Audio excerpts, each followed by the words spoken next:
बिहार में मदरसे में कुछ वैज्ञानिक बैठे थे और बम बनाने का पूर्ण रिसर्च इनका चल रहा था। कई बम बन भी गए थे, लेकिन सूर्य भगवान का तापमान इतना बढ़ा कि इस गर्मी के चलते सभी बम एक साथ ब्लास्ट हो गए। वैज्ञानिकों के इसी प्रैक्टिकल के दौरान मदरसे के जो प्रोफेसर साहब थे, मौलवी साहब, खुदा को प्यारे हो गए। उनको जन्नत नसीब हुई, बेहतर हूर भी उनका स्वागत कर रही होंगी। मस्जिद परिसर में जो मदरसा था, यानी कि जो ट्रेनिंग सेंटर, ट्रेनिंग कैंप जो था, वह पूरी तरह ध्वस्त हो गया। घायलों को जल्दबाजी में ऑटो में ठूस करके किसी गुप्त स्थान पर ले जाकर के गुप्त रोग सर्त या स्पेशलिस्ट लुकमानी हकीम खतरे जान से द्वारा इनका इलाज कराया जा रहा है। और बताया ये भी जा रहा है कि देशभक्त शांति दूतों ने पाकिस्तान और चीन से लड़ने के लिए बम मदरसे में रखे हुए थे, जो कि गलती से फट गए। अब इनके जो परिवार वाले हैं, सरकार से मांग कर रहे हैं कि इन होनहार वैज्ञानिकों के परिवार को ज़्यादा से ज़्यादा पैसा दिया जाए और परिवार में एक को किसी को सरकारी नौकरी दी जाए।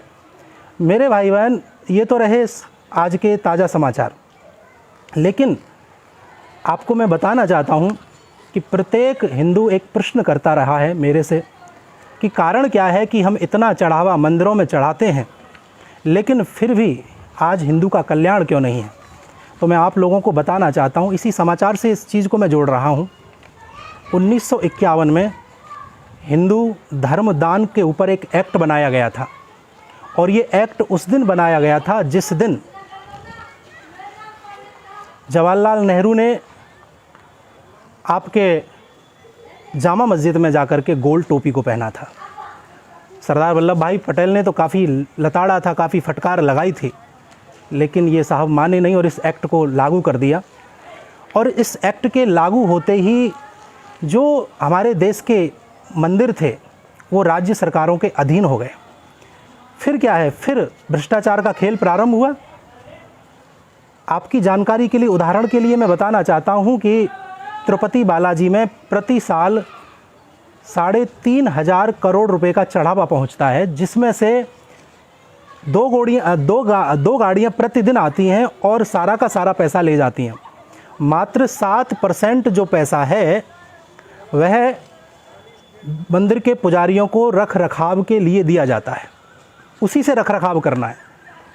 इसी क्रम में अन्य सरकारों ने भी, कर्नाटक है, उड़ीसा है, तमिलनाडु है, महाराष्ट्र है, इन सरकारों ने भी ऐसा ही किया। हिंदुओं के जो मंदिर थे उनका चढ़ावा अपने अधीन किया।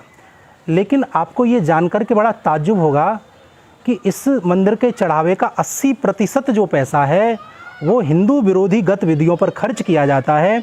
और ये मैं बड़े विश्वास के साथ कहता हूँ, और आप सर्च भी कर सकते हैं, जानकारी ले भी सकते हैं RTI आदि के द्वारा, कि ज़्यादा से ज़्यादा जो पैसा है चर्च और मस्जिदों के ऊपर खर्च किया जाता है। तो मैं आप लोगों को कहना ये चाहता हूँ कि मंदिरों में इस फंड को लेकर के बड़ा भ्रष्टाचार चल रहा है। और हाँ, कर्नाटक में 2000 मंदिर में से 50,000 मंदिर तो सरकार ने ये बहाना दे करके बंद करा दिए हैं।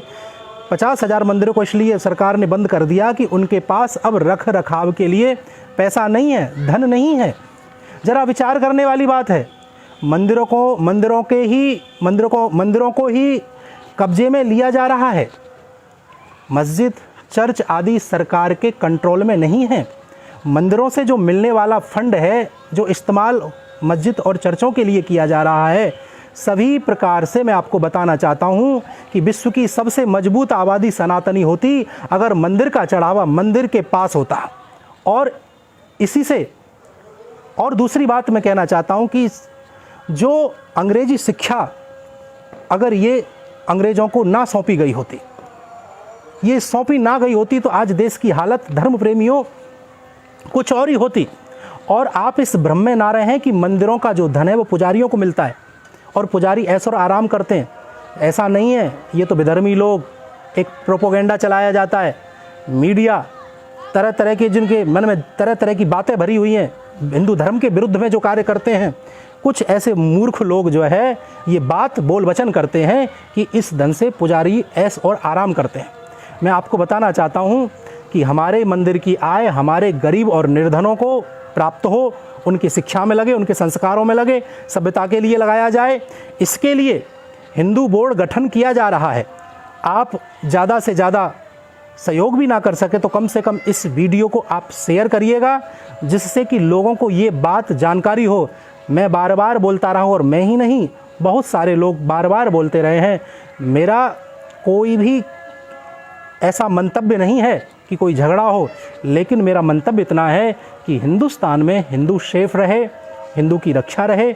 और मेरी विशेष इच्छा है, और हम सब हिंदुओं की भी ये इच्छा है कि हमारा जो देश है वह हिंदू राष्ट्र बने। हिंदू राष्ट्र कैसे बने? आप बुद्धिजीवियों को, आप सनातनियों को मार्ग निकालना है, रास्ता निकालना है, बैठकें करनी है, विचार बनाना है। और आप लोग हमसे जुड़ना चाहते हैं तो केवल मैं आपसे प्रार्थना करता हूं, सनातनी और राष्ट्रवादी लोग ही मेरे इस पेज को फॉलो करें, और बेकार के लोग इस मैदान में कूदने की उनकी कोई आवश्यकता नहीं है। धन्यवाद। व्हाट्सएप नंबर मेरा इस पर दिया गया है। केवल जय श्री राम कहने वाले से ही मैं चर्चा करना पसंद करूंगा। आपका बहुत बहुत धन्यवाद, आपने मुझे प्रेम से सुना। जय श्री कृष्णा, जय श्री राम, राधे राधे।